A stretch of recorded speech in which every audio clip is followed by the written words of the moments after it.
తానొకటి తలిస్తే దైవం ఒకటి తలుస్తుంది అన్నట్టు ఆంధ్రప్రదేశ్లో న్యాయ వ్యవస్థ ఒకటి తలిస్తే దాన్ని దారి మళ్లించగలిగినటువంటి మేధావిత్వం పెరిగినటువంటి వేళ హైకోర్టు సీరియస్ అయింది.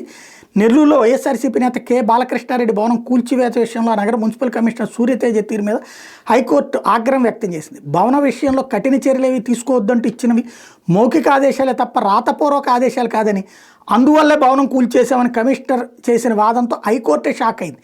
ఈ కేసు తమకు గుణపాఠమని హైకోర్టు చెప్పింది. ఇక మీద ఇలాంటి పొరపాటు చేయబోమని, మౌఖిక ఆదేశాలు ఇవ్వబోమని, ఏ ఆదేశాలైనా రాతపూర్వకంగానే ఇస్తామని స్పష్టం చేసింది. ఇప్పటికే భవనం కూల్చివేసినందుకు రిట్ పిటిషన్లో తేల్చడానికి ఏమీ లేదని ఆ మేరకు పిటిషన్ని పరిష్కరించేసింది. ఈ మేరకు న్యాయమూర్తి జస్టిస్ వడ్డిబోయిన సుజాత బుధవారం ఉత్తర్వులు జారీ చేశారు. 24 గంటల భవనాలను తొలగించకపోతే తామే కూల్చేస్తామంటూ నెల్లూరు మున్సిపల్ అధికారులు ఇచ్చినటువంటి ప్రొసీడింగ్స్ని సవాల్ చేస్తూ బాలకృష్ణారెడ్డి సంబంధికులు హైకోర్టులో దాఖలు చేసిన వ్యాజ్యం మీద జస్టిస్ సుజాత విచారణ జరిపారు.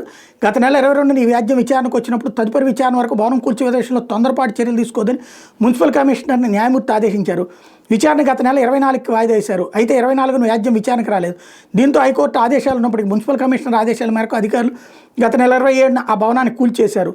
29ని ఈ వ్యాజ్యం మరోసారి విచారణకు వస్తే భవనం కూల్చివేత ఫోటోలను పిటిషనర్ల తరపు న్యాయవాది సురేందర్ రెడ్డి కోర్టుకు సమర్పించారు. అధికారులు చట్టవిరుద్ధంగా వివరించారని తెలిపారు. దీంతో మున్సిపల్ కమిషనర్ సూర్యతేజ వ్యక్తిగతంగా హాజరై వివరణ ఇవ్వాలని న్యాయమూర్తి ఆదేశించారు. వ్యాజ్యం బుధవారం మరోసారి విచారణకు వచ్చి సూర్యతేజ కోర్టు ముందు హాజరయ్యారు.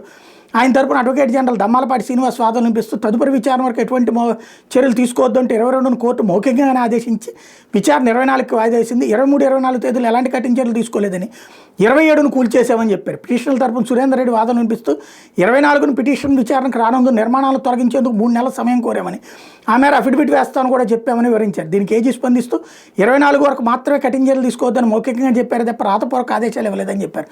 ఈ వాదన మీద న్యాయమూర్తి విస్మయం వ్యక్తం చేసే మీద ఏ ఉత్తర్వులు రాతపూర్వకంగానే ఇస్తాం, ఏ ఉత్తర్వులు అయినా అని చెప్పారన్నమాట.